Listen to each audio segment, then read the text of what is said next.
저희도 이사 갈 때는 날짜를 보잖아요. 손 없는 날. 손 없는 날이 뭔 뜻이냐면 귀신 없는 날이거든요. 귀신이 안 보이는 날. 그래서 그 날을 택해서 가기도 하지만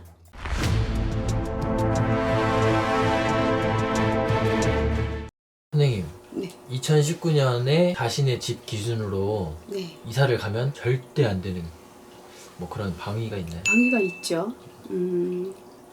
2019년에는 서쪽이에요. 명리학에서 보면은 입춘 지나서 기준점으로 보고요. 저희 같은 경우에 정월달을 기준점으로 보는데 올해는 서쪽에 귀신 방위, 그래서 이사 가지 말아야 되는 방위로 되어 있어요. 서쪽은 대장군, 삼살방, 조객방위가 들어가 있어요. 그래서 절대 그 방향은 움직이시지 않는 게 좋아요. 갈 거면 설 전에. 가게 되면 설 전에 가셔야 되는데 얼마 안 남았죠?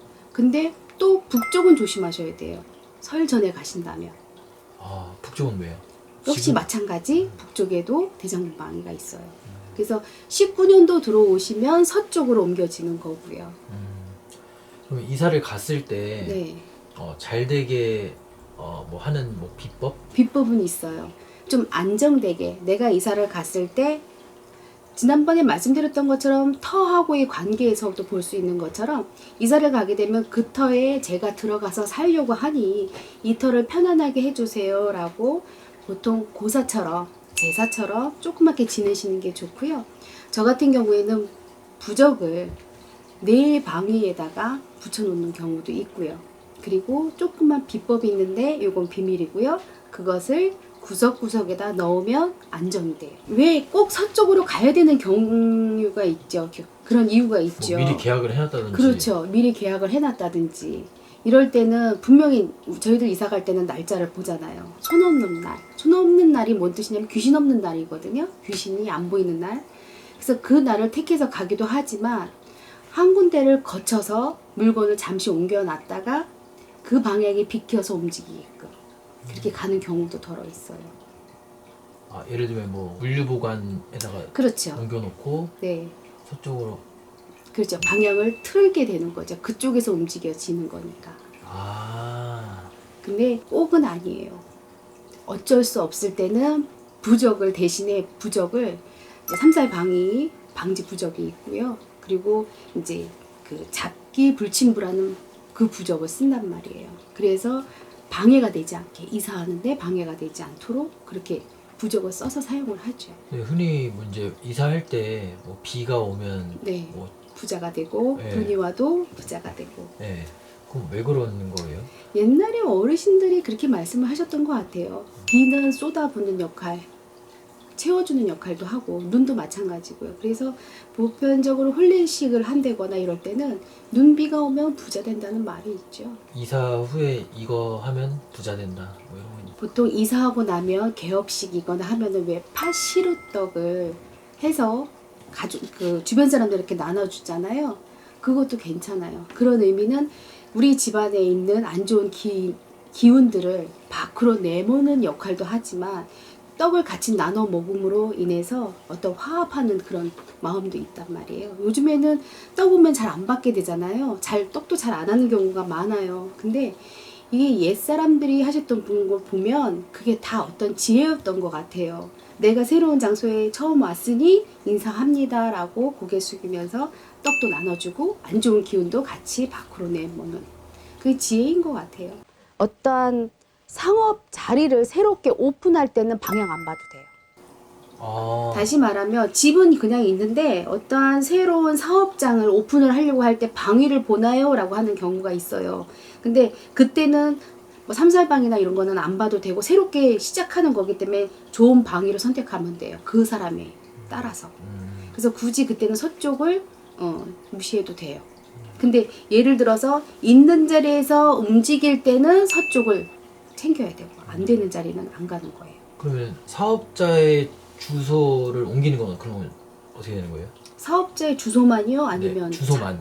주소만 움직이는 것도 사실은 문서란 말이에요. 네. 그래서 사실은 그것도 조심은 해야지 돼요. 근데 크게 많이 작용하지는 않아요.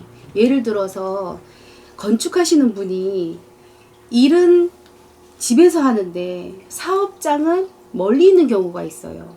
근데 사업장 주소로 집에서 일을 한단 말이에요. 그럴 때는 어디로 보면 주소지를 근원으로 보는데 물건이 어디에 있냐에 따라서 움직일 때 그때는 장소를 봐요. 물건이 있는 장소. 이사를 갔는데 그 집안에 물건이 남아있는 경우가 덜어 있는데 그것을 쓰는 사람이 있고 또는 쓰지 말아야 되는 사람들도 있단 말이에요. 그것도 역시 마찬가지. 그 기운이 남아있는 경우가 덜어 있어요. 좀 찝찝하잖아요. 이럴 때는 이사를 가시면 보편적으로 쑥을 태운다든가. 제일 먼저 쑥을 태워요. 쑥은 정화작용을 하거든요. 그래서 쑥을 태우고 그 다음에 뭐 부적을 붙여도 되고요. 그 다음에 막걸리, 그 터에 막걸리를 종이컵에다가 살짝 버어준 것이 좋죠. 그리고 남이 쓰던 물건은 사실은 쓰기가 좀 찝찝한 것들은 버리시는 게 좋죠. 그러니까 거울 같은 걸 놓고 가는 경우가 있는데 그런 거울 같은 거는 버리시는 게 좋아요. 그리고 문을 열었을 때 현관문에서 거울이 정면으로 보이는 게 안 좋아요. 유리창은요? 유리창, 정면에 유리창이 있는 거요? 네. 그것도 그닥 나쁘지는 않은데 사실은 썬팅을 하시는 게 좋고요. 정면으로 얼굴이 보이지 않는 게 더 좋다. 그래서 아파트 같은 데 가면 유리가 보통 옆면에 있잖아요. 그게 복이 다시 밖으로 나간다는 의미가 있어요. 이사를 갔을 때 그 집에서 부자가 되는 경우는 집마다 틀릴 수는 있는데 왜 우리 집들이 가면 제일 먼저 하는 거 뭐 있어요? 화장지 사가지고 간다거나 나무, 식물을 사가지고 간다거나 사실 이런 것들이 사실 부자 되세요라는 의미로 보내지는 경우가 많거든요. 그리고 저 같은 경우에는 이제 어떤 모형인데 예를 들어서 닭 모양이라든가 두꺼비 또는 돼지 모양 이런 것들을 선물로 드리기도 해요. 그게 이제 어떻게 보면 부를 축적시켜라 이런 의미이기도 하죠. 이런 집은 피하셔야 되는 게 있어요. 예를 들어서 대문 앞에 돌이 이렇게 놓으시는 분들이 계세요. 돌이라기보다 좀 큰 바위, 큰 돌을 놓으시는 분들은 사실 운이 좀 많이 막히는 경우가 많아요. 그래서 예를 들어서 새를 들어서 가는 집이 있다라고 했을 때 문 앞에 돌이 있는 집은 안 가시는 게 좋아요. 새도 잘 안 빠질 수 있어요. 그래서 그런 집은 조심하시고 그 다음에 코너 집은 괜찮은데 왜 산 밑에 있는 집은 되도록이면 피하시는 게 좋아요. 산에 근접해 있는 집. 왜냐면 산의 기운이 좋기는 하지만 산의 기운을 때려 맞을 수도 있어요. 그래서 좀 풍이 온다거나 또는 뭐 아프다거나 이럴 수 있거든요. 그래서 집의 기운을 이사를 가더라도 집 주변에 무엇이 있는지를 좀 지켜보시는 게 좋죠. 어떤 사람이 저 집 보러 다녀요 전화가 왔어요. 그래서 그런데 이 집이 너무 좋은 것 같아요 라고 얘기를 하세요. 근데 저는 이게 보이잖아요. 전화 통화로도. 근데 왜 그 집 앞에 뭔 돌이 있나 보네 그랬더니 예 있어요 이러는 거예요. 그래서 그 집 가지 마세요. 거기 누구 병자가 있지 않아요? 그랬더니 잠깐만요 그랬더니 들어가서 보더니 2층에 아픈 병자가 있대요. 그래서 그 집 들어가지 마세요. 아플 수 있어요. 그래서 안 간 사례가 있어요. 이상하게도 그렇게 돌이 있는 집은 물론 꼭은 아니겠지만 안 좋더라고요. 기운이 이렇게 흐름이 원활하지가 않아요. 막혀요. 그래서 안 좋아요. 집도 잘 보셔야지 돼요. 네, 그럼 결론은 2019년에 피해야 할 방위는 서쪽 조심하시면 됩니다. 구독, 좋아요 부탁드립니다.